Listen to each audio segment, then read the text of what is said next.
आज के बीच बहस कार्यक्रम में मैं अशोक व्यास आप सभी दर्शकों का अभिनंदन करता हूं।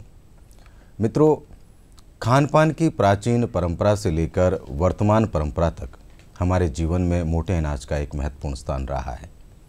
इसका एक प्रमुख कारण हमारे यहाँ का क्लाइमेट और भौगोलिक परिस्थितियाँ भी रही हैं।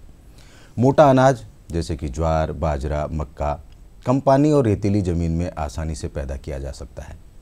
इसलिए हमारे यहाँ मोटे अनाज की भरपूर पैदावार होती है और साथ ही ये अनाज शरीर के लिए आवश्यक पोषक तत्वों की मात्रा को भी पूरा करता है।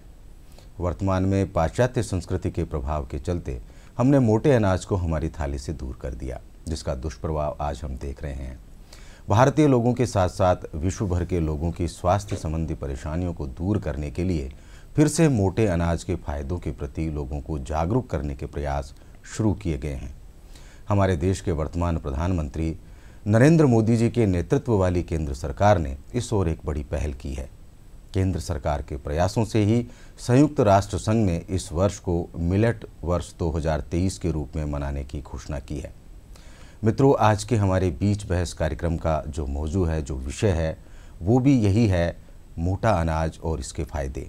और इस विषय पर हमारे साथ बातचीत करने के लिए हमारे स्टूडियो में आमंत्रित हैं डॉक्टर पुनीत चतुर्वेदी। आप असिस्टेंट प्रोफेसर राष्ट्रीय आयुर्वेद संस्थान जयपुर में कार्यरत हैं। पुनीत जी, कार्यक्रम में आपका बहुत बहुत स्वागत है। जी, बहुत बहुत धन्यवाद आपका। जैसा कि आज का हमारा विषय है मोटे अनाज और उसके फायदे, तो सबसे पहले पुनीत जी हम आपसे ये जानेंगे कि ये मोटा अनाज किस किस को हम मोटा अनाज कह सकते हैं और ये कहाँ कहाँ पैदा होता है, इसकी पैदावार हमारे भारत में और इसके अलावा और भी दूसरे देशों में कहाँ कहाँ इसकी पैदावार होती है, इसके बारे में आप हमारी जो जानकारी है हमारे दर्शकों तक को पहुँचाइए। जी बिल्कुल। मोटा अनाज जिन्हें हम मिलेट्स भी कहते हैं, तो उनको मिलेट्स ना कहकर मैजिकल मिलेट्स कहना ज़्यादा उपयुक्त होगा, क्योंकि उसके अंदर इतने सारे गुण हैं जो आप देखेंगे वो किसी भी और भी अनाज में नहीं पाए जाते। मैजिकल मिलेट्स मैंने इसलिए कहा है क्योंकि ये हमारे कल्चर में और एग्रीकल्चर में दोनों में ही विद्यमान है। कल्चर और एग्रीकल्चर आप देखेंगे पिछले 5000 सालों से भी हमारी जो प्राचीन संहिताएँ हैं उनमें इस मोटे अनाज का उल्लेख है। और मोटे अनाज को तो मैं दूरदर्शन की तरह मानता हूँ, जो ओल्ड भी है और गोल्ड भी है। तो ये मैं आपको बताना, ये ओल्ड और गोल्ड दोनों है। बाजार का जो बीच में प्रभाव आया उसके कारण कुछ उसमें परिवर्तन अवश्य हुआ है जी। और बाजार भी मैं कहता हूँ जो मोटा अनाज है उसका जो बाजार है वो है बाजरा, ज्वार और रागी जी। तो उस बाजरा, ज्वार और रागी के कारण धीरे धीरे कुछ परिवर्तन अवश्य आए हैं। और मोटे अनाज में क्लाइमेट रेजिलेंट का जो गुण है वो किसी भी ट्रॉपिकल रीजन में, हमारे उष्ण कटिबंधीय रीजन में अधिकतर होता है। और जो मरुभूमि है उसमें तो मोटा अनाज एक उत्सव के समान है। बिल्कुल। हम देखेंगे, हम दाल बाटी चूरमा भी खा रहे हैं, तो अब जो सीजन है उसमें हमने बाजरे का चूरमा भी उसमें शामिल कर दिया है। हाँ। हमारा तो इसके साथ साथ भारत के कम से कम 19 राज्यों में ये मोटा अनाज पैदा होता है, जैसे राजस्थान हो गया, कर्नाटक हो गया, मध्य प्रदेश हो गया, महाराष्ट्र हो गया।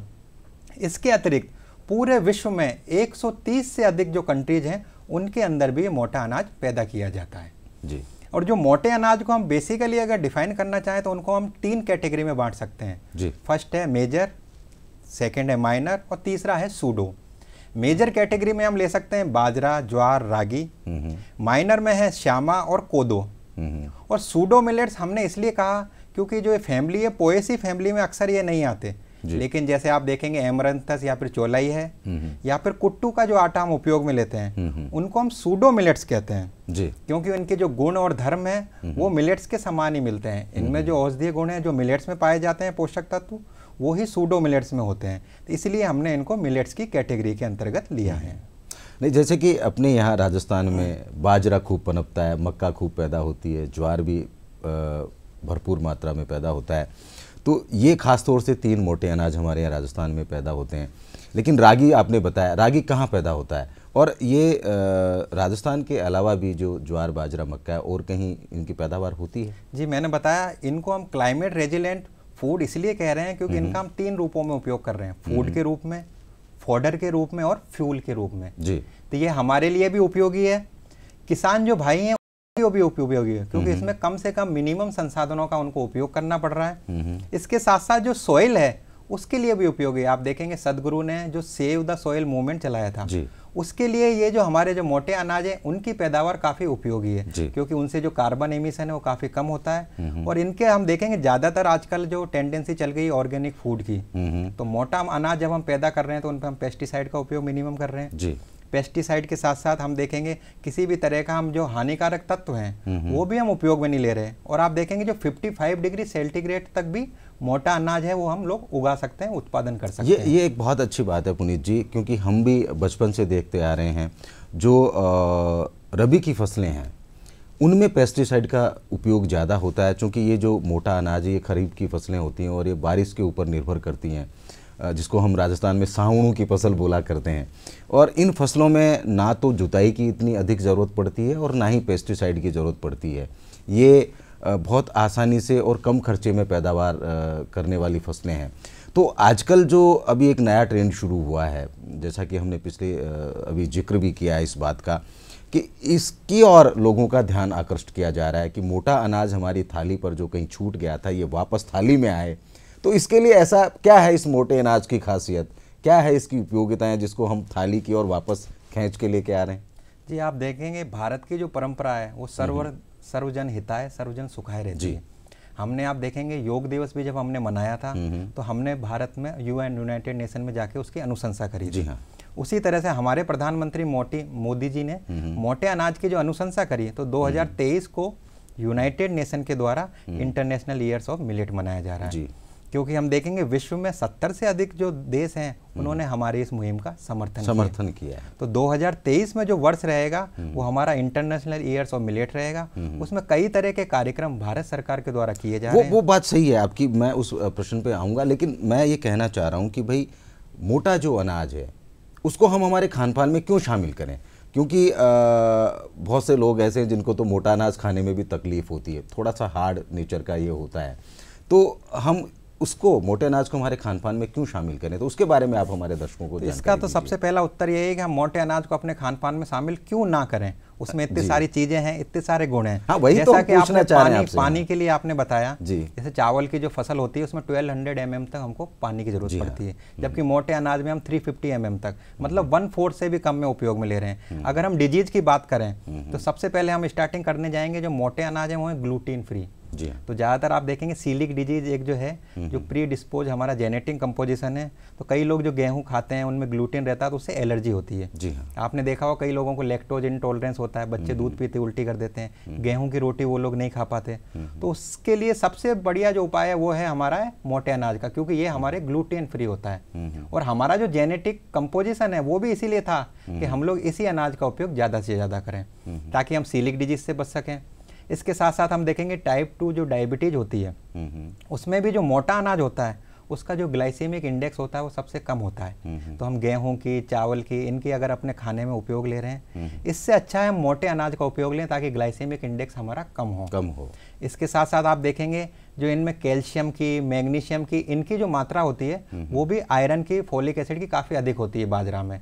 आप देखेंगे अक्सर हम लोग भारत सरकार के द्वारा भी इतने प्रोग्राम चला रहे हैं, एनीमिया मुक्त भारत, कई जगह एनीमिया की, फोलिक एसिड की, इनकी हम टेबलेट भी प्रोवाइड कर रहे हैं, लेकिन फिर भी हमको उसमें आशातीत सफलता नहीं मिल पाई है। उसके पीछे रीजन भी यही है कि हम लोग जो चीज़ें भोजन में ले रहे हैं उसके साथ साथ हम बाजरा का उपयोग अगर करेंगे तो उसमें मैग्नीशियम भी है, फोलिक एसिड भी है, और वो जितने भी हमारे अन्न उन सबसे अधिक मात्रा में।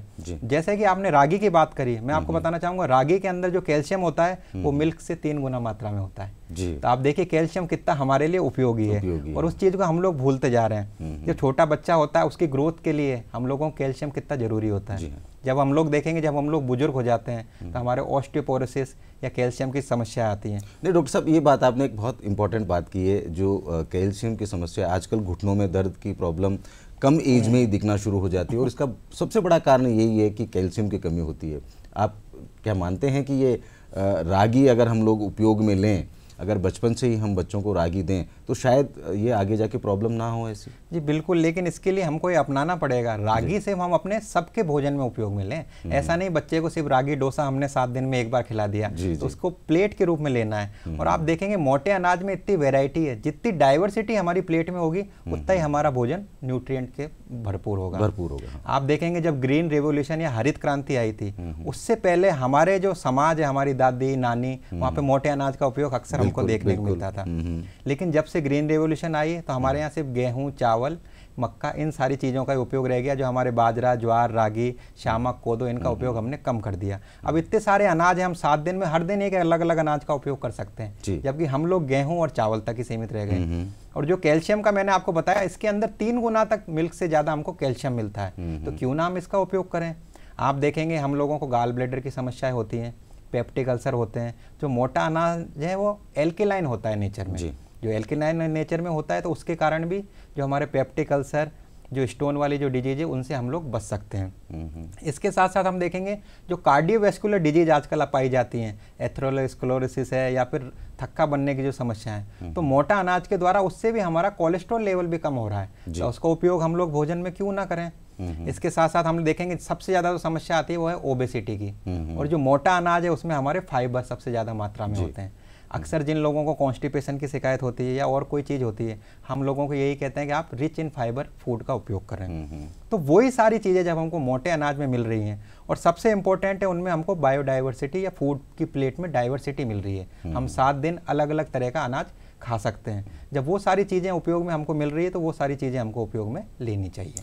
लेकिन एक बात ही देखने में आती है कि हम भी हमारे घर में मोटा अनाज यूज करते हैं, आप भी करते होंगे, लेकिन स्वाद के मामले में अगर देखें, क्योंकि आज की दुनिया स्वाद के पीछे चल रही है, वो गेहूं से बने और मैदा से बने जो उत्पाद होते हैं, शायद वो अपनी जिह्वा को ज़्यादा पसंद आते हैं, इसलिए हम उनको अपने जीवन में या अपने खान पान की शैली में ज़्यादा अपनाते हैं, जिसके दुष्प्रभाव भी हम देख रहे हैं।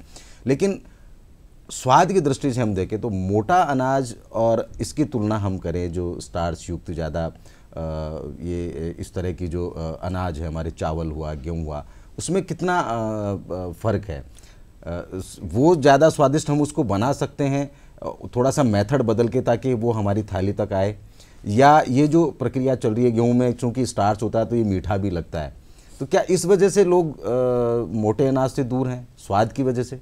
नहीं, अगर स्वाद की बात होती तो 1970 से पहले तो हम लोग यही चीज़ खा रहे थे। ये स्वाद की नहीं, बाजार की बात है जी। बाजार ने जो चीज़ हम लोगों को बेच दी, जिस तरह से बना दिया, हम लोग वैसे ये बहुत महत्वपूर्ण बात की है आपने। स्वाद की नहीं, बाजार की बात है। मार्केटिंग किस तरह से किस प्रोडक्ट की जा रही है, ये इंपॉर्टेंट है। तो आप देखेंगे आजकल भी कई सारी चीज़ें हैं, रागी की कुकीज होती हैं, रागी के डोसा होते हैं, कई सारे जो मोटे उत्पाद है उनसे हम वही सारे व्यंजन बना सकते हैं जो पहले बना रहे थे। जैसे आपने स्टार्च की बात करी, तो इसी में एक बात मैं ऐड करना चाहूँगा।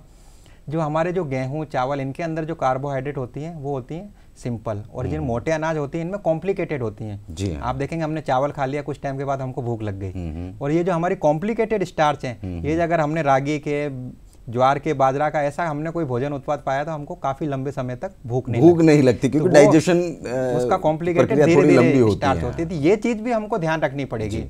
हम लोग देखेंगे हमको एक्सेसिव ईटिंग, लोग नाइट को फूड क्रेविंग होती है, रात को उठते हैं फ्रिज में देखते हैं कुछ रखा हुआ है कि नहीं रखा हुआ है, तो उसके पीछे रीजन यही है, उनकी जो भूख है, उनका सैटिस्फैक्शन सेंटर वो शांत नहीं हुआ है, उसके पीछे मेन रीजन यही है। जबकि इसके अंदर कॉम्प्लिकेटेड स्टार्च हैं जो स्लोली डाइजेस्ट होते हैं। अगर इस तरह के भोजन का सेवन हम लोग करेंगे तो बेसिकली जो ओबेसिटी, जिसके कारण सारे हमारे को बीमारियां हो रही है, उन सारी चीज़ों से हम लोग बच भी सकते हैं। बहुत अच्छी बात पुनीत जी ने बताई है मित्रों, क्योंकि हम जिस तरह से अलग होते जा रहे हैं इस मोटे अनाज से, अगर हमें स्वस्थ रहना तो उसको हमारी थाली की तरफ लाना पड़ेगा। स्वाद बनाया जा सकता है, उसकी रेसिपी को चेंज करके, थोड़े से फेरबदल करके हम उसको और स्वादिष्ट बना सकते हैं, लेकिन उनको हमारी थाली में हम लाएंगे तो हम स्वस्थ रह पाएंगे। डॉक्टर साहब, एक और बात मैं आपसे पूछना चाहूँगा कि भारत के अनुग्रह पर ये वर्ष, आपने पहले भी जिक्र किया, मैंने भी ये बात बताई कि संयुक्त राष्ट्र संघ जो है इस वर्ष को मिलेट वर्ष के रूप में मना रहा है 2023 को, तो हम लोग इसको लेकर किस तरह से तैयारियाँ कर रहे हैं, हमारी क्या क्या तैयारियाँ चल रही है, इस विषय में आप क्या जानकारी रखते हैं? भारत सरकार की अनुशंसा पे यूनाइटेड नेशन ने 2023 को इंटरनेशनल ईयर ऑफ मिलेट्स घोषित किया जी। और उसका 70 से अधिक देशों को हमको समर्थन मिला। जिस तरह से योग दिवस में भी हमने पूरे विश्व को हमारे साथ लिया था, भारत सरकार की इस अनुशंसा पे पूरा विश्व ये 2023 में इंटरनेशनल ईयर ऑफ मिलेट हमारे साथ मनाया जा रहा है। इसके अंदर कई तरह के कार्यक्रम भारत सरकार के द्वारा भी किए जाएंगे, जैसे कई तरह के वेबिनार हैं, पब्लिक आउटरीच एक्टिविटीज़ हैं। मैं आपको बताना चाहूँगा Indian institute of millet research, ये हैदराबाद में है। तो उसके अंतर्गत आपने जो मेरे से बात पूछी किस तरह से हम लोगों को उस चीज़ को स्वादिष्ट बना सकते हैं, तो एक रेसिपी बुक भी वो पब्लिश करने वाले हैं। तो उनकी आप वेबसाइट पे जाएंगे तो एक रेसिपी बुक भी है, जो हमारी माताएं बहनें जो गृहिणी हैं उनकी वेबसाइट पे जाके देख सकते हैं कि मोटे अनाज से भी किस तरह से हम कुकीज बना सकते हैं, किस तरह से लड्डू बना सकते हैं, किस तरह से हम लोग उसका नूडल्स बना सकते हैं। सारी चीज़ें उन्होंने आज के युग के अनुरूप उसमें ढाल दी है। तो वो सारी चीज़ें हमने उसमें उपयोग में लिए। इसके साथ साथ भारत सरकार ने इसको पॉपुलर करने के लिए कई तरह के क्विज कंपटीशन, कई तरह के पोस्टर कंपटीशन, कई तरह के टैगलाइन कंपटीशन और भिन्न भिन्न तरह की वेबिनार और सेमिनार 2023 में आयोजित की जाएगी। और वर्ष महीने अक्टूबर में इसका विश्व में, पूरे विश्व में बहुत ही व्यापक रूप से इसका प्रचार प्रसार करके इसको मनाया जाएगा। क्योंकि भारत की तो जो परंपरा है वो वसुधैव कुटुंबकम ही है। जी हाँ। हमने योग भी दिया तो हमने इसीलिए दिया कि वो 0 इन्वेस्टमेंट था, लेकिन उसका जो हमको फ़ायदा मिल रहा था वो पूरी तरह से हमारी हेल्थ के ऊपर मिल रहा था। क्योंकि ये बात सही है कि हम जो देखते हैं वसुधैव कुटुंबकम की जो भावना लेकर चलते हैं, हम हमारा ही फ़ायदा नहीं देखते हैं, हम हमारे साथ पूरे विश्व का फ़ायदा देखते हैं। ये एक भारत की संस्कृति की खास परंपरा और ख़ासियत रही है। डॉक्टर साहब, ये जो मिलेट्स हैं इनको आप तो आयुर्वेदाचार्य भी हैं, तो आप औषधि के रूप में इनको किस तरह से देखते हैं? तो हम देखेंगे हमारे यहाँ श्यामा, कोदो इस तरह के धान्य का वर्णन है। तो हम औषधियों में, तो मैंने आपको बताया प्राचीन की जो संहिताएं हैं तब से हम इनका उल्लेख कर रहे हैं, औषधि में रूज में ले रहे हैं। आप देखेंगे हम लोग जैसे व्रत भी होता है तो व्रत में अगर खीर खा रहे हैं तो श्यामा ऐसी चीज़ों की खाते हैं। लेकिन हम क्यों खा रहे हैं उसके पीछे भी रीजन है, क्योंकि हम देखते हैं हम फास्टिंग कर रहे हैं तो हमारा जो काफ़ी समय से डाइजेस्टिव सिस्टम एम्प्टी है, तो उसमें अल्सर या पेप्टिक मतलब एसिडिटी बनने लग जाती है। और जो मोटे अन्न है इनका जो नेचर मैंने आपको बताया वो एल्केलाइन है। तो इस तरह अगर आप सोच रहे हैं कि हमने खीर जो व्रत में खाई है उस तरह के उत्पाद की खाई है, तो उसके पीछे भी वो वैज्ञानिक तथ्य मौजूद है। क्योंकि कहीं ना कहीं हमको उसमें पोषक तत्व भी लेने हैं, जैसे मैंने आपको बताया कैल्शियम भी उनके अंदर मौजूद है, मैग्नीशियम भी उनके अंदर मौजूद है। अक्सर हम लोग क्या करते हैं, एनीमिया को सिर्फ ये समझते हैं कि उसके अंदर हीमोग्लोबिन की कमी है, वही एनीमिया है जी। वास्तव में सत्य नहीं है। अगर किसी व्यक्ति को एनीमिया है तो उसको इरिटेशन होता है, काम करने में मन नहीं लगता, थकान सी होती है, तो उसके कारण जो हमारे देश की प्रोडक्टिविटी है वो भी हैम्पर हो रही है। बिल्कुल सही कह रहे हैं। आप देखेंगे माल न्यूट्रिशन की जो समस्या है सिर्फ उसी जगह नहीं है जिन लोगों को 2 वक्त का भोजन नहीं मिल रहा।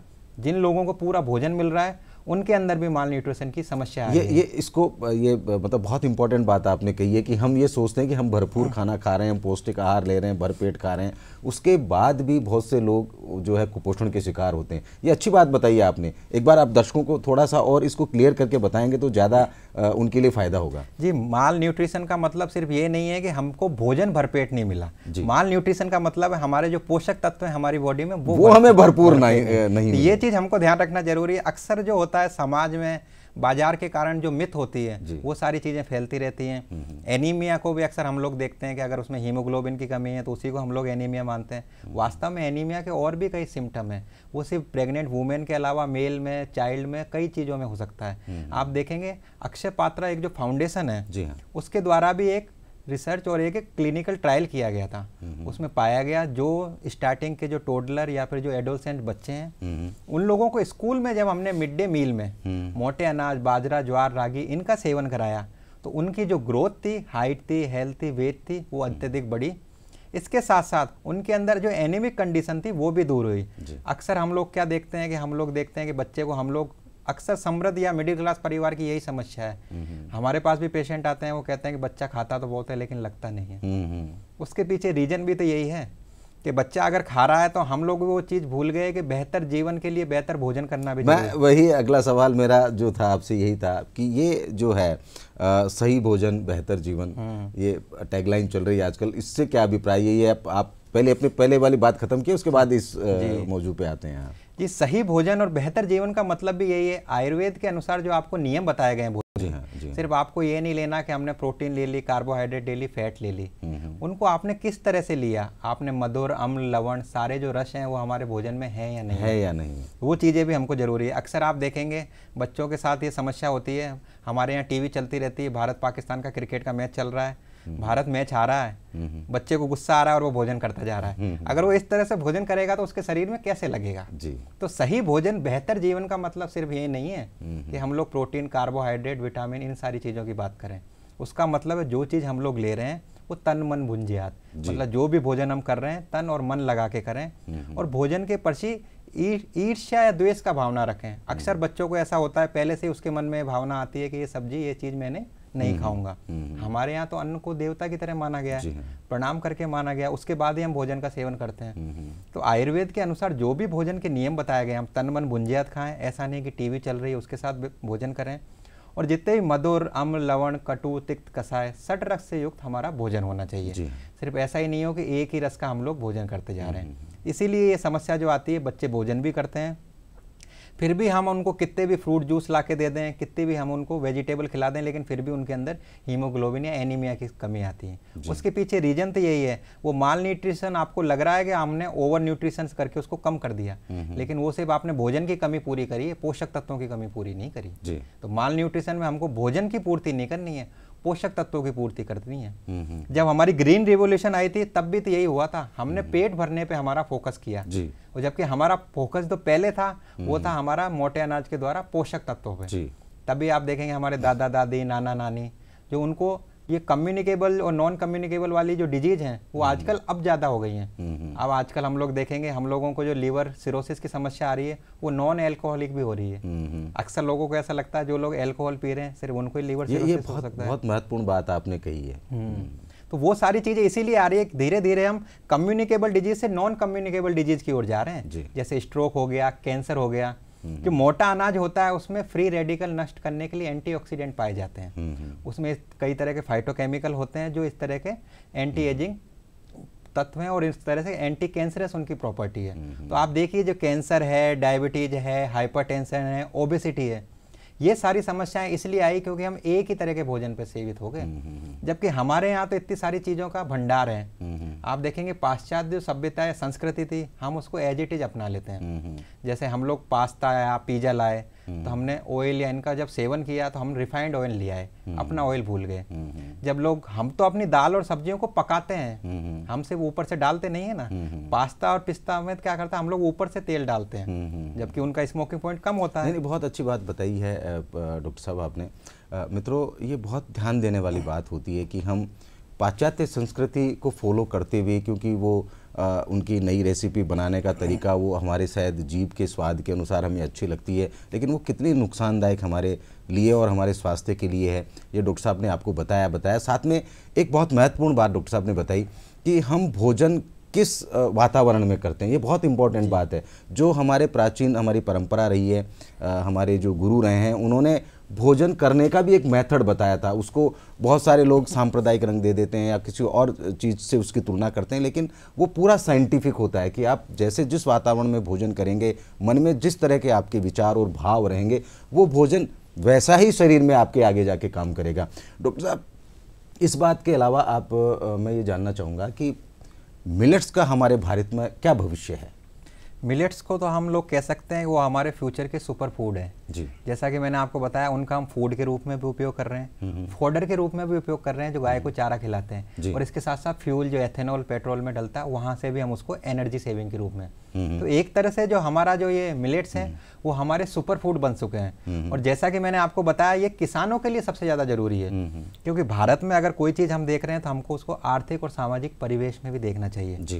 क्योंकि दूसरी, जब गेहूँ, चावल, रबी की जैसे फसलों की आपने बात करी, उनमें जो पानी का उपयोग होता है वो अत्यधिक मात्रा में होता है। हमारे यहाँ कई तरह की आपदाएं हैं, अकाल है, उन सारी चीज़ों में इनको हमने क्लाइमेट रेजिलेंट भी इसीलिए कहा है, चाहे ग्रीन हाउस का इफेक्ट पड़े, चाहे कुछ भी हो। हमारी जो एक्सट्रीम कंडीशन है, मैंने आपको बताया 55 डिग्री तक भी जो हमारे मिलेट्स है वो हम उगा सकते हैं। और इसके साथ साथ हम लोगों को उनको ज़्यादा ध्यान देने की भी ज़रूरत नहीं है, जैसे उनको किसी तरह के फर्टिलाइज़र, किसी तरह की पेस्टिसाइड, इन सारी चीज़ों से भी हम लोग बच सकते हैं। क्योंकि किसान का जब घर बनेगा तभी हमारा जो भारत है वो पूरी तरह से समृद्ध बन सकेगा। तो आप ये कहना चाहते हैं कि मिलेट्स का हमारे भारत में उज्जवल भविष्य है, ये कम लागत में इसकी पैदावार भी अच्छी होती है और ये गुणों से भी भरपूर होता है।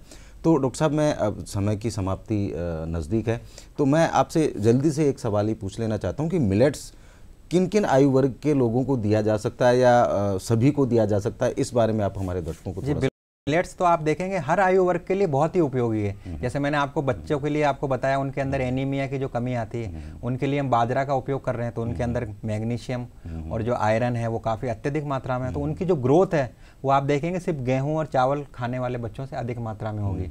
उसके बाद अगर हम प्रेग्नेंट वुमेन या एडोलसेंट की ओर चलते हैं तो आप देखेंगे उनके अंदर जो एनीमिया की समस्या आती है उनके लिए भी ये सबसे ज़्यादा उपयोगी है। फिर आज हम ओल्ड एज में चलते हैं, हम देखते हैं कैल्शियम की हमारे अंदर कमी होती है, हमारी जो हड्डियां हैं वो धीरे धीरे कमज़ोर होने लगती हैं, ऑस्टियोपोरोसिस की समस्या आती है, उसके लिए रागी का सेवन काफ़ी ज़रूरी है। जैसा मैंने आपको बताया, दूध से भी 3 गुना मात्रा के अंतर्गत रागी पाया जाता है। इसके अलावा मैंने बताया जो हाई फाइबर हैं वो सारे के सारे हमारे कोदो में, शामक में, इनमें पाए जाते हैं। तो जिन लोगों को कॉन्स्टिपेशन की शिकायत है, एसिडिटी रहती है, उन सारी चीज़ों में जरूरी है। तो आप देख लीजिए बाल्यावस्था से लेकर वृद्धावस्था तक जितने भी हमारे सारे आश्रम बताए गए हैं, संन्यास आश्रम से लेकर गृहस्थ आश्रम से लेकर बाल्य आश्रम तक, सारे आश्रमों में भी ये हमारे जो मिलेट्स हैं, जिनको मैं मैजिकल मिलेट्स कहता हूँ, वो काफ़ी ज़रूरी है और काफ़ी उपयोगी भी है। बहुत ही अच्छी जानकारी हमारे दर्शकों को डॉक्टर साहब ने बताई है। दर्शकों, आपको इन सभी बातों को ध्यान भी देना है और मिलेट्स को अपने खान पान में काम भी लेना है। डॉक्टर साहब, आपने समय निकाला और बहुत ही कीमती बातें हमारे दर्शकों को आपने बताई है, इसके लिए आपका बहुत बहुत धन्यवाद। जी बहुत बहुत धन्यवाद। नमस्कार।